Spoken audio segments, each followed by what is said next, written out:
guys, and welcome to another special episode of the Startup Junkies podcast. I'm here with my co-hosts, Daniel Koonce and Claudia Scott. How are you guys? I'm doing great. How are you guys?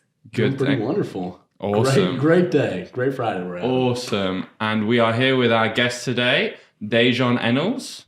Hello. Thanks for having me. How are you? I'm well. Thanks for having me on. The first question we'd like to start with, as always, is can you just give us a rundown of where you started from, what your business is, that kind of thing? Yeah. So my name is Daizhan Ennals, as you kindly introduced me.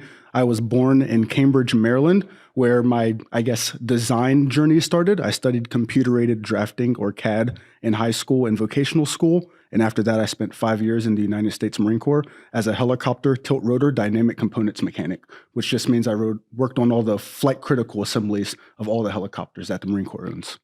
After that, I studied mechanical engineering with an aerospace focus and transferred here to University of Arkansas, where I then filed for the patents and then took ownership of the company Renewed Robotics, which we make the self-assembling Municipality, or a self-assembling and self-sustaining tiny home. And that's kind of where I am in my life journey. So tell us a little bit about just the company. Why'd you decide to take over? Why this? It has like a sustainability aspect to it. So just a little bit about everything. Yeah, so the first device that we're planning on manufacturing is the S.A.M, or a self-assembling municipality. And this device is designed to be used in natural disaster responses, as well as rapid relief for housing insecurity and homelessness. So this device ideally will be a self-assembling and self-sustaining tiny home that can not only dig its own foundation, but then it unfolds on its own and has solar panels on the outside to power the onboard battery bank, HVAC, lights, water filtration system, and everything else. This device will ideally be used for people who don't have access to some of the most luxury first world amenities that we all do. And so it can bring everyone up to speed with one device ideally. That's awesome. Were you always passionate about, that sustainability methods and like housing crises? Was that something you've always been interested in, or you just stumbled upon it? Yeah, so it's something I've always been decently aware of, whether it be the area that I grew up in not being the most wealthy ever, or being in the Marine Corps and having to make more with less, and then transitioning out of the Marine Corps and being an adult in society and having to pay for electricity bills and water bills and rent. It would kind of be nice to have a device that does all of life at once. And so if there's sun shining, now you can have electricity. And if there's rain watering, now you can have water in your house, kind of deal. It's awesome. How far through the development of that product are you? And kind of what are some of the challenges you faced along the way while you've been going through that? Yeah, thank you. That's a great question. So we've completed the preliminary design of the device. We know how its form, shape, and function will be. What we're doing now is scaling that design up from CAD models and small prototypes into a full-scale version that you and I would be able to walk into. And so when it comes to our progress thus far, we have a couple of small prototypes, and we're now beginning the fundraising and grant application process so that we can secure some more finite capital. That way we can actually build these devices and deploy them out into the world. And is this just you working on this, or is this you and a team together? So this is me currently owning the entirety of the company, but I do have a pretty large team that is ready to come on board full time once funding is secured, if that makes sense. Once funding is secured, how big is the tiny home going to be? So the device is going to be approximately 210 square feet. It'll be dropped off to your property for commercial reasons for about 12 feet wide by 18 feet long. So 216 square feet total, but the inside livable space will be around 210. Okay, very cool. That's awesome. Honestly, if my husband was here, this is exactly where he wants us to live. So we might be some of your first customers. Tell me a little about where you see like the tiny home. What issue do you see it solving? Do you see it just be like commercial for anyone that wants to live that lifestyle? Do you see it solving like a particular like housing crisis for the homeless, like you mentioned? Do you see it go into like, where's your like target, customer environment for this tiny house? Yeah, that's a great question. So we ideally have two target customers for the initial product. One is going to be that FEMA, United Nations natural disaster response. So if there's an earthquake, a tsunami, or a wildfire, this can be rapidly deployed and then provide housing to those who wouldn't have it otherwise. The second audience that we would like to promote these two is a commercial one. So someone who would want a doomsday shelter or a she shed or a man cave in their backyard that they can automatically set up, and you don't need a company to now pour a foundation and then set a house up and then run electricity to it and then run septic to it and then run internet to it. That device is now all done in one. It's just absolutely fascinating. I find that exciting. I'm excited for the future. Thank you. Can you tell us a bit more about how the device works? I guess I'm sure a lot of the things you're about to say will go straight over my head, but kind of if you could dumb it down for the audience or just give us a brief overview of how the device works. Yeah, so in extreme layman's terms, it's kind of like any shed that you would have in your backyard, or if you could imagine, not that I want to call out the competition, but like Boxable, they have a home that they can drop off on your property and then unfold it with cranes and people. This would be a lot similar to that device, except instead of having humans do it, this device will unfold on its own with a small motor at the base of each wall. And now on the outside of the walls, instead of it being painted, it's now going to have solar panels that power the onboard battery bank. So instead of having electricity that runs to your home, you'll now have solar panels on the outside that power the home directly. And then when it rains out, or if it's humid, or if it snows, now you can have water instead of having it pumped in from the city. So in the case, and maybe I'm just, this is not my field of expertise. So let's say, the solar panels are the ones powering the home. If there is very little sun for over a month and there is rain, let's say every day, so you get the water, but where are you getting your, power, electricity, heat, whatever from? Yeah, so that's a great question. So not only do we plan on making these devices efficient as possible so that we can capitalize on any energy that we get, but moving into the future, we have to kind of change the notion of solar panels to be more interpreted as photovoltaic cells. Okay. So instead of getting sunlight, any light that your home can get can then be converted into electricity. So even nights where there's bright moonlight and there's clear moonlight out, or if you're having a dimly lit day, you can still get passive solar energy. And then this device will then also be able to have a grid backup system in case you are in an area where there's too much smog, or for some unforeseen circumstances, there's nuclear fallout and you don't have any direct sunlight for over 3 months. You may then be able to have like a backup generator that can then power the house. That is fascinating. That is a great answer. Thank you. Obviously, your background kind of helps you with this ideation progress, but what sort of independent research have you done as you've been going about?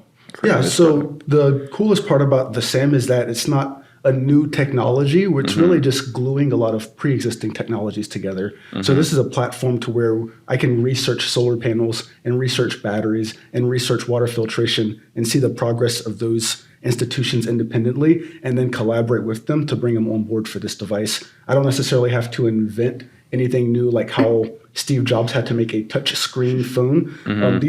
These technologies that are going into the S.A.M are being developed and promoted independently. There's just no one gluing them together yet. And that's what Renewed Robotics is doing. We're more of a technology integrator, not necessarily a technology inventor, if that makes sense. Yeah. Yeah, as a mechanical engineer, I'm sure you've had a lot of great innovative ideas. Is there a specific moment where the S.A.M became an idea to, wait, no, I can actually make this an actual business. I can make this is practical. Yeah, so that's actually a really great question. I've wanted to develop something like a super tent for a long time. I go camping and hiking, and I've also been quite the outdoors person in my life, being a United States Marine and learning how to live on bare minimum and things like that. I've always wanted to be able to set up a tent instantly and not necessarily have to do all the hassle of setting up the tent, or digging a hole somewhere or setting up an area to sleep super late at night. And so I wanted to do this, and I've been working on the design for quite a while, maybe just over 2.5 years.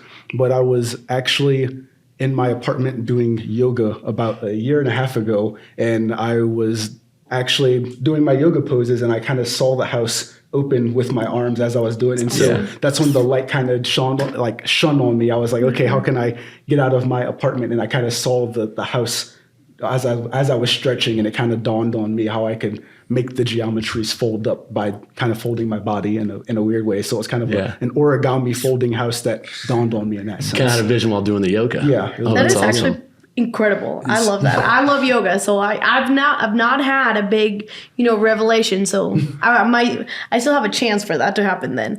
Tell us a little bit. You said you acquired a company, in the last couple of years. You acquired, took it off from someone? Yeah, sorry. No, I don't know if I misspoke then. So I didn't purchase Renewed Robotics. I more so started the company so that I could have the rights to all the patents. Okay, so you started from scratch. Correct, yes. What has been that journey of starting, you have an idea, it's going to work. You've been passionate about this for so long, and then actually becoming a company that's working towards it from that rudimentary start of just an idea to where you are now. Yeah, I think one of the most difficult parts of founding such a capital-intensive product is getting a lot of people to actually understand the full scope of what you're doing and then having faith that you can execute on that. So there's a lot of people who know the process of what I'm going through. There's also a lot of people who like the idea of the product, but when it comes time to actually getting it on the road and going, there's a lot of difficulty to get the traction going, if that makes sense. Yeah. A lot of the supporters that you have aren't necessarily the same people that can be on your team to build it, and a lot of people that are on your team to build it aren't necessarily the ones that have the funds to also support it.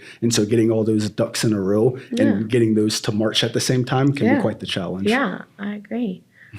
And then in terms of S.A.M, there's also, you have a product, Pedal. Yes. That's a portable solar bank, if I'm correct me if I'm wrong here. Yeah, so ideally the pedal would be kind of like a backup system to a S.A.M. If you were to have solar panels in your backyard or on your roof, a lot of the times there's a lot of requirements that come to having the appropriate age roof or to having the appropriate grade backyard so that you can have solar panels and a home battery backup installed. And the pedal would be a simple alternative to that. This would be a device that no matter where you set it down, it will track the sun and charge automatically. And then it will have a built-in battery bank for your mobile devices, as well as providing backup power to your home or your S.A.M.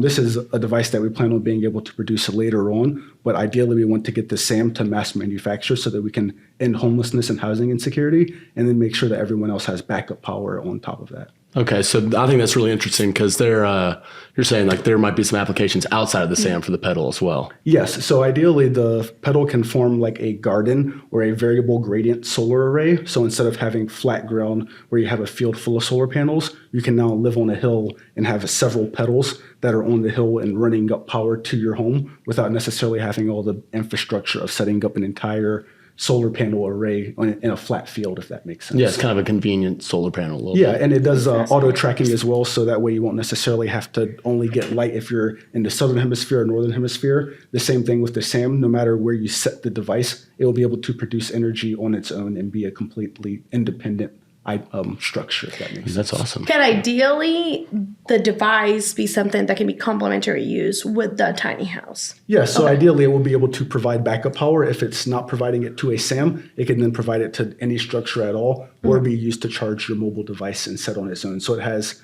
a variety of uses, if that makes sense. Yeah. I'll ask also, so what is your timeline? So I know these things can take years to get done, and I know you've worked diligently on a while and you have multiple ideas. You have the device, you have the tiny home. What is your timeline looking like for the future and just for multiple projects that you have? Yeah, so 2023 was a lot of the development and initialization of the company. So securing patents and making sure that the design that we had was going to be commercially viable, getting an appropriate bill of materials, and then making sure that our team members could accommodate the demands that we're going to have of this device and making sure that we can also build it in a timely manner. And now in 2024, or moving into this year, is going to be a lot of our funding. So the majority and bulk of our grant applications, as well as capitalizing on those who have expressed interest in being capital investors or taking private equity in the company. We're going to have a pre-seed round this October for people who are interested in taking on a small ownership of the company so that we can get more income to get more prototypes out. After 2024, we plan on then having enough capital to produce at least 4 or 5 full-scale models of this device that we can then test out in different parts of the world and making sure that it won't freeze when it gets too cold and get too hot in the desert and things like that. Right now we have computer models, but everything works well on the computer. So we have to actually get that capital this year. And in 2025 is going to be a lot of that R&D beta testing so that we can ideally start mass production of a fully device in 2026. So October 2024 will be a big date for you guys as you secured funding and stuff, right? Correct. Okay. Ideally. Ideally, yes. Hopefully. I have full confidence that that's how it's going to be. So by 2026, you expect to be able to have this getting produced, actually mass produced. Is that right? Or correct. And so at 2026, we would like to at least have the humanitarian version fully production ready. Yeah. And so that would be any natural disaster response. The commercial is more of a luxury device. Yeah. And so you may have to wait. If someone gets hit with an earthquake, you may have to wait a couple of months for your special tiny home just because you have access to that privilege. But then ideally later in 2026, we'll have the commercial version available as well. That's awesome. I think from the humanitarian side, just there's so many, climate crisis, there's so many natural disasters just kind of progressively getting bigger and bigger and more and more frequent. So I think that's going to be hopefully a great idea that can eventually be used not only for natural disasters, but like you explained, houses, house insecurity, homelessness. So I think there's definitely so much potential for this that's just not one use. It can be 5, 6, 7 uses, most of them with a social aspect to it. So I find that fabulous. Thank you. Are these devices something you'll be selling directly to like charitable organizations, or will it be to the government so they can implement them in their kind of relief programs? Or So ideally, whichever organization gets it to the people the most efficiently is who we're going to sell them to. If you do have a government that is competent enough to distribute them to the people in a timely manner, then I would be more than comfortable distributing them to your local government officials. If that's not the case and there is a local charity like Habitats for Humanity or something like that, or FEMA or the UN that's outside of government NGO organizations that are more efficient at getting those resources directly to the people affected, then we'll distribute it to them. have you had any conversations with those kind of people as of yet, or is that something you'd approach later down the line? So we have started having conversations. We've had a couple of conversations with the folks at the World Trade Center here in Rogers, Arkansas, as well as in Salem, Oregon. A lot of it has been about the homelessness and housing insecure population, and less so for the natural disaster response. A lot of people talk about what's on their agenda more immediately. And so ideally, some of our very first customers maybe even be U.S. infrastructure officials who just want to see less people living under bridges in their communities, and now they can give them a place that's off-grid, self-sustaining, and they can now have a secure place to live in a city. And I think in Arkansas, especially, I know Northwest Arkansas, we're experiencing a housing crisis where, demand and supply, there's just not enough houses for the amount of people that are coming in. Salaries haven't caught up to the cost of living. Do you see the house being, I know this has been a model that's used before for like the homeless population. Just basically you grab this big piece of land and you put little tiny, those are more like shed-likes, and then, people live there. Would that be something that you guys, or that you just as a visionary think that could happen? Just like one big, piece of land, one big area of a city, and just have multiple of those tiny homes for our homeless. Yeah, so ideally this device doesn't take up as much infrastructure distribution, and so there won't be as much extreme urbanization taking place in the forest. Yeah. You won't need as much radical deforestation to pour cement and set up the infrastructure and run wires and electricity. So ideally we can have a situation where people can live in an environment where it's still one with the outside area, and not have to have them live in a dystopian kind of like apartment dwelling situation, and to where it's still conducive as possible to mental health as well. So I wouldn't want people to live almost in like factory style housing, but I would want people to be independently liberated from the constraints of society, if that makes sense. So that way they can go out into the world and not feel worried that they have to go to work that day, otherwise their electricity is going to be cut off. That they can actually find something that gives them purpose in life, and then empower them that way. Absolutely. That's awesome. So in 2026, when you guys start manufacturing these, do you see yourself manufacturing them out of Northwest Arkansas and staying here for the future, or what's the location looking like? Yeah, so right now there's not a lot of organizations knocking down our doors to give us grants, and right now our goal is to manufacture wherever is the most economically and cost efficient for us, that's also going to be viable in that space. And so if there's someone who is offering for us to manufacture here in Northwest Arkansas, and they are a serious inquirer, and we are offered a manufacturing facility and space, then we would be willing to take them up on that. But also if there is an organization or government that is willing to expedite that process, and they can give us more resources and distribute at a cheaper price or something like that, then we're going to do what's most efficient for people who need housing immediately. We're not necessarily tied to any one place on Earth. We're tied to the needs of the humans on Earth, if that makes sense. Yeah, that's awesome. That's a great answer.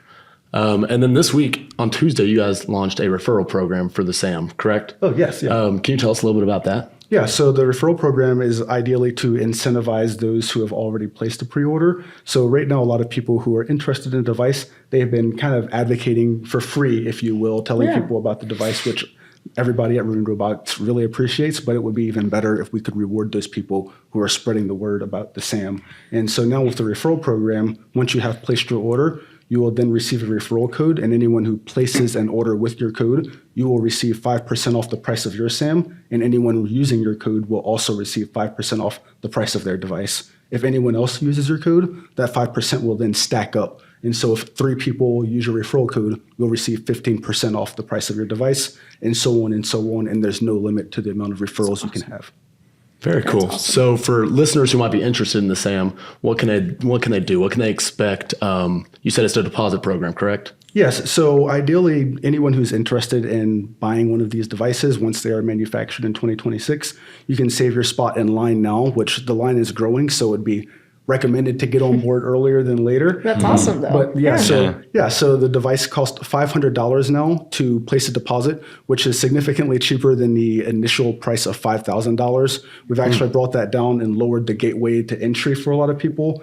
Some people were obviously able to pay that $5,000, but a lot of people are not. Yeah. And so we're now reducing that price to $500, and that price is going to slowly go back up as we get closer to production. So if you go to renewedrobotics.com, you can now place a pre-order for the SAM, and then within 24 hours, you'll be issued a referral code so that you can start earning discounts when the device is manufactured. And are you looking for customers across the United States right now, or is it are you mainly International? looking for international, Northwest Arkansas? Anyone on Earth who's interested in on Earth? purchasing a device, I'd be happy to accommodate. And later on, Got we'd you. also like to make a pressurized version. So if there's any exoplanetary orders, we can accommodate for those as well. That is awesome. Interesting. I'll have to let my alien friends know. What is your main need right now as a company, or just you personally as the owner, as a founder, entrepreneur? What's your biggest need right now? Not only, at large, but just in our community in Northwest Arkansas. What would you say is your number one? So currently, my number one need is actually being met, and that is there's a collaborative space being built in Bentonville, and that's actually a very interesting space to where you can actually have an idea go from concept to reality. And so we're in the prototyping stage, but funding is not fully secured. So like every other founder, we'd love to have more money, but a lot of the things that we also need is to have an MVP or a minimal viable product, and a lot of people want to see that scale model or larger SAM built, which it's a chicken and the egg issue. And so the collaborative space in Bentonville is going to help us bridge that gap from having a concept CAD model to having a larger scale device that we can then use to generate more hype and traction. Outside of that, then the issue is money, because a lot of our employees' children can't eat stocks and shares of a company. So we're going to need to get actual funding to pay people so that they can, go to work. Yeah. Big shout out to the collaborative on that. That's great that you have that space, and as you move towards the financial side of things, hopefully that space will help you kind of get better connected. Yeah, thank you very much for Bentonville for providing that also. Thank you. Yeah. So you were saying earlier, you're a one-man show, correct? It's kind of all you. Yeah, I'm the sole owner of the company. I do have a team of people that are working with me on the device and on the development. But when it comes to who's getting filed in like the tax forms for people who work at Renewed Robotics, it's me right now. It's all you. What are some of the challenges that come with that? It's a lot of being spread thin. You have a lot of jack of all trades, and you're trying to master all trades as well. And so there's a lot of homework that's being done when it comes to different opportunities, when it comes to battery collaborations, as well as industrial design for the computer, and then photovoltaic integration or solar panels, when it comes to the weight management of the solar panel, as well as like the efficiency at a commercial scale, and then being able to have economies of scale and being able to drive down the price of that device, all while also simultaneously designing small parts of the device as well. So bearings and motors and actuators and small nacelle assemblies, and then feedback loops and writing some of the software. I'm capable of it all, but it's a lot for one person to do at once. And so it would be easier to be able to have a full team that's fully employed that I can pay to actually do that work instead of asking for them to help, if that makes sense. Yeah. And do you see that that happening anytime soon, just hiring people? Hopefully when October comes and goes, it'll be very good for Renewed. Hopefully October will be Put very October good in your for calendars if for you're Renewed listening to the Robotics. podcast. How much of your time are you having to spend right now on this business? What is time? What is time? Like out of 24 hours in one day. I'm thinking minutes and hours. Like how much time do I spend like thinking about Renewed Robotics and our goals? Would that be 24 hours? That would be like 23 or so. I spend at least an hour maintaining like my household and caring for like those in my life, and dishes and laundry and exercising and stuff like that. But then the rest of it, there's always a new natural disaster, and people are being impacted by them, and they're becoming more frequent, and more people are being impacted because more people live in those urban environments. And so there's not a moment that passes my mind that I'm not thinking about the people who are systemically disenfranchised in different parts of the world and how we can make a difference. And I think That was a superb answer, by the way. yeah, and that's a founder for you. I feel like that is, the brain of an entrepreneur or just a founder. You're always thinking on ways to better, to better serve your customers, to improve your product. I am 100% fascinated with the idea and the timeline and everything, but I am also aware that most of this is way above what I know. So I want to give you the opportunity to tell us about if there is something that we haven't covered, something that we haven't asked, that you think, okay, this is important, but they're probably not going to ask me that.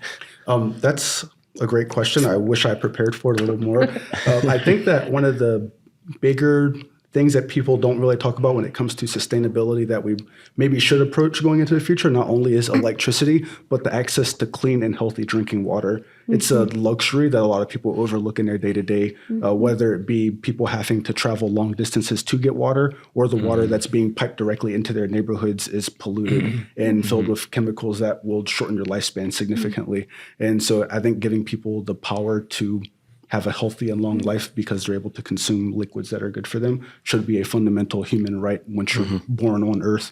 And then we can move on from there. And when it comes to like also getting, obviously electricity and air conditioning and clean clothes and things like that, you should also have access to breathable air and drinking water are big parts of energy independence and sustainability. It sounds so simple, but I guess it's at times not, it's not right. And I love that you mentioned that.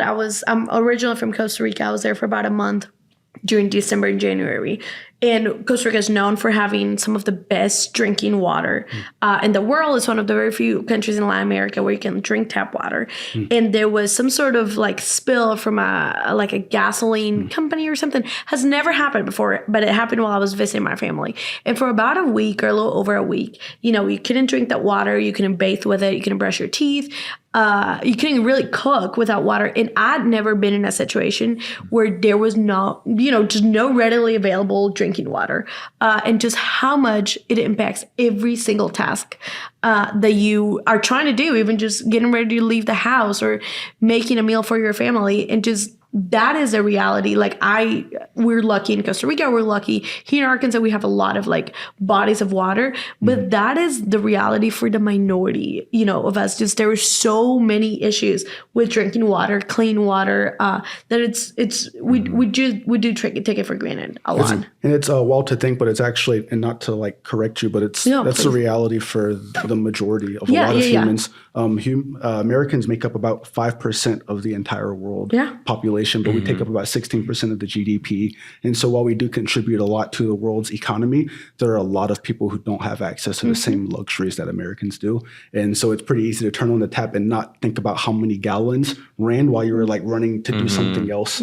But there are people who have to travel days to sometimes get water. And it would be nice that every time it rained outside to now have clean drinking water instead of having to travel over a village or even just like getting water that's dirty piped into your neighborhood because you live in a place of poor infrastructure. Now you can have somewhere in your backyard that can filter the water out for you and kind of liberate you from those injustices. Yeah, well, it sounds like obviously you're very passionate about this. I've noticed, I think obviously we've all noticed, you're a very passionate person. If that makes sense. Wow. Yeah. That did not make sense. But you care about bettering the humans, you care about bettering all humans, as you mentioned. Where does that stem from? It doesn't seem like you're really in it for the money or the glory. You genuinely want to help people. My question is, where does that come from? So I'm really here for the money. Is that what you're saying? Just kidding. No, unfortunately, when it comes to like helping a lot of people, money is required to do so. It's like it's kind of like you need steps to get to the second floor. Although it's like one of the things you need to do. There's other ways around it, but it's difficult. And I think that's one of the bigger things I've realized throughout my lifetime, whether it be my upbringing and growth or going into adulthood, is that there's a lot of companies that want to make more money for profits later on. And there's not really many companies that are focused on bettering all of human civilization just as their goal, if that makes sense. Even ever since I saw like my first rocket launch, I was like, I kind of noticed that that's like the thing that we're working on. It seemed like even if you're building bridges or if you're passing legislation, it seemed like everybody understood that once you see a rocket lift off into space, it's like, oh, that's something that's like bigger than what we have going on colloquially right now, politics wise, it seemed like an aspiration towards like the biggest things that humans could work on.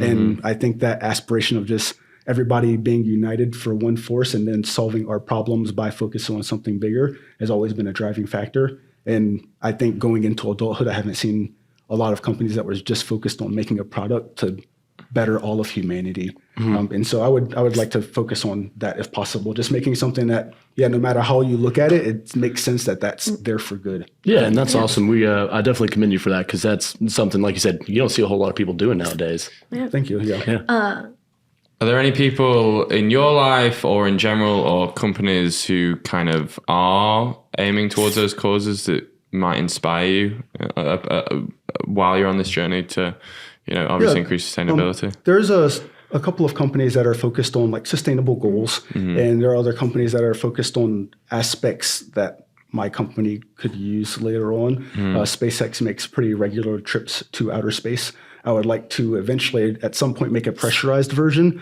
of the S.A.M for exoplanetary exploration. So instead of like 3D printing a house on the moon or Mars and then putting doors in it and then putting electricity in it and then having astronauts like dig a tunnel on the moon or something like that, all that infrastructure can be built into one device that can then be dropped off, ideally by like SpaceX or Blue Origin or NASA, and then automatically be ready for astronauts to use in the future.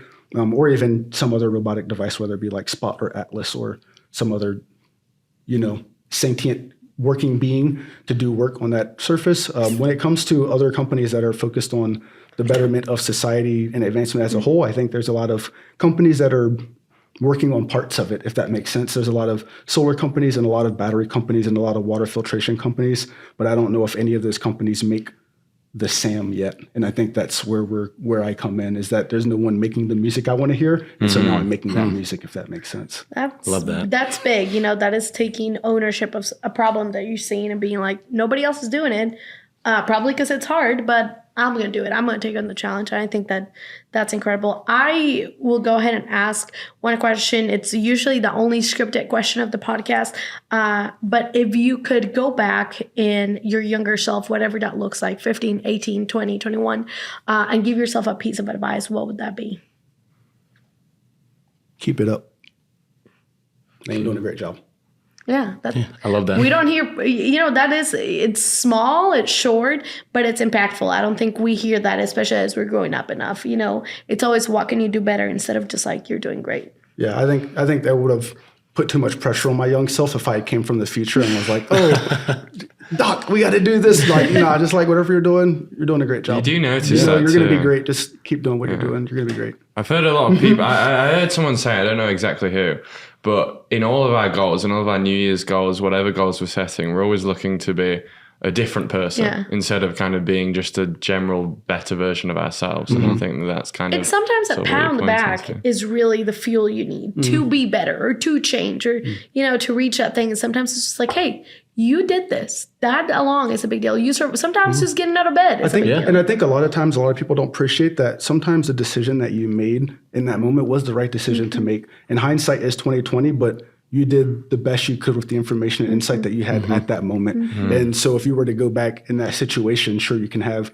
the foresight, but you're going to then be questioning your decision making going forward. And so I think it would be unwise to call my younger self unwise, if that makes sense, because I was me and I was working with the information I had at the time. And so that was the most informed decision I could make with it. And so I would just tell myself to keep trusting myself. That's very powerful. Keep informed decisions, just keep going. Yeah, I love that. That's a great answer. It's a great piece of advice. And thank you very, very much for coming on the podcast. Yeah, I've learned a lot.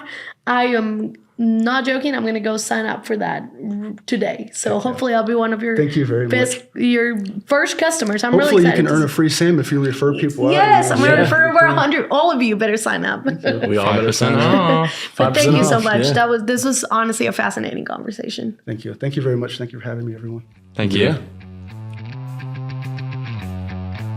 Ecosystem builders, entrepreneurs, chambers of commerce, mayors.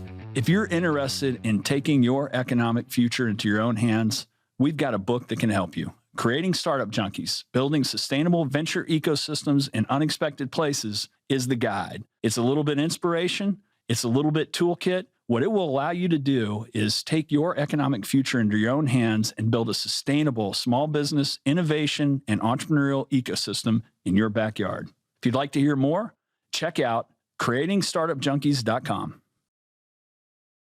The Startup Junkie podcast reaches over 100 countries and has had over 100,000 downloads. If you're interested in reaching some of the most motivated and engaged innovators and entrepreneurs on a worldwide basis, give us a shout.